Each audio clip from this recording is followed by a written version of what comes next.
Sa isang video na in-upload ni Tita PB Love sa kanyang YouTube channel na Tita PB Love ay sinundo ni Kuya Tutoy sila Mommy Ethel, Dolly at Erna. Inaya ni Kuya Tutoy ang dalawa na kumain na muna o bumili man lang sila ng burger, pero ayaw nila dahil medyo hindi okay ang pakiramdam nila sa haba ng biyahe. Nasa bahay na nga sila ni Tita PB Love at inutusan naman ni Kuya Toy si Erna na gisingin sila Badiday at Marjorie. Tanong ni Kuya Toy kay Dolly kung kumusta ang biyahe nito. Sumagot naman si Dolly na okay lang. Binuksan na ni Kumaring Irene ang pinto ng kwarto at pumasok na sila.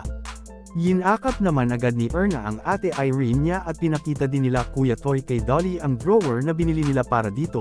Natawa na lang si Kuya Toy dahil mas malaki pa ang drawer kay Dolly at inakala daw niyang mataas itong bata. Alas 2 na ng umaga at tanong ni Kuya Toy sa kanila kung anong oras sila nakasakay doon sa bus. Sumagot naman si Erna na 12 ng afternoon, sobrang haba ng biyahe nila mga 12 hours. Tinanong ni Irene si Dolly kung ano ang kukunin nitong course. Sumagot naman si Dolly na education. Ayon kay Irene na nag-social lang siya at malapit na ang entrance exam niya. Naitanong ni Kuya Toy kay Dolly kung paano siya na-discover ni Sir Paul. Hindi agad nakasagot si Dolly kaya si Erna na ang sumagot para sa kanya. Ayon kay Erna dahil daw kay Sir Peter Paul, si Peter Paul mismo ang naglapit sa kanila kay Sir Paul kasi kalugar lang sila, at kaibigan din nila Dolly ang mga pinsan nito. Nabanggit din ni Erna na magaling mag-painting si Dolly, marunong din magsayaw at may grupo din sa cheer dance. Dagdag ni Erna na si Dolly yung hinahagis-hagis pataas. Napahanga naman si Kuya Toy kay Dolly dahil marami daw itong talent at biro ni Kuya Toy na painting sana silang lahat ni Dolly. Dagdag ni Kuya Toy na 5 na silang taga Davao sa lugar, at least hindi ma-out of place si Dolly. Bisaya nga pala si Dolly at hindi niya alam ang salita ng mga tribo ng ibang Marias. Pahinga muna sila ngayon, ayon kay Kuya Toy dahil bukas ay magpapasyal-pasyal sila. Nagsalita naman si Erna na wala na siyang pera at siguradong merong pera ang ate Irene niya kasi nagpa-part-time job ito bilang construction. Biniro naman ni Kuya Toy si Irene na libo-libo na ang ipon nito at napatawa na lang si Irene. Napansin naman ni Kuya Toy na parang pamayat si Erna.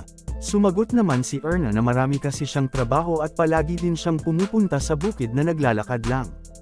Biro ni Erna kay Kuya Toy na liliit ang tiyan nito kapag makapunta sa lugar nila. Natawa na lang sila Irene at Dolly sa naging biro ni Erna kay Kuya Toy. Sumagot naman si Kuya Toy na sobrang hiningal na nga siya sa lugar nila Irene na hindi gaanong mataas ang bundok, paano na lang kaya kung sa lugar nila Erna. Nabanggit naman ni Kuya Toy kay Dolly na may pinadalang package si Tita PB Love para sa kanya pero hindi pa dumating. Biro namang hinanapan ni Kuya Toy si Erna ng manok dahil nagsabi daw itong magdadala. Natawa na lang si Dolly at Irene sa sinabi ni Kuya Toy. Ganon din si Erna at ayon sa kanya na magdadala talaga sana siya ng manok kaso sinabihan siya ni Kuya Toy na hindi pwede. Pagkatapos ng masayang biroan nila ay pumunta na sila sa kwarto ni Badiday at Marjorie kasi doon din pala ang magiging kwarto ni Dolly. Pagpasok nila sa kwarto ay ginising naman nila ang dalawa, agad naman nagising si Badiday at Marjorie. Habang masayang nag-uusap sila Kuya Toy, Badiday at Irene, busy naman si Erna sa pag-aayos ng magiging kama ni Dolly. Sobrang bait, mature at responsible talaga si Erna dahil kahit galing pa siya sa biyahe, siya pa talaga ang kusang naglinis at nag-ayos sa higaan ng bago nilang kasama na si Dolly. Kung nagustuhan mo ang video na ito ay feel free sa pag-subscribe at hit the notification bell dahil kung papalarin man nakikita ang channel na ito ay pipili ako ng TV Scholars na mabibigyan.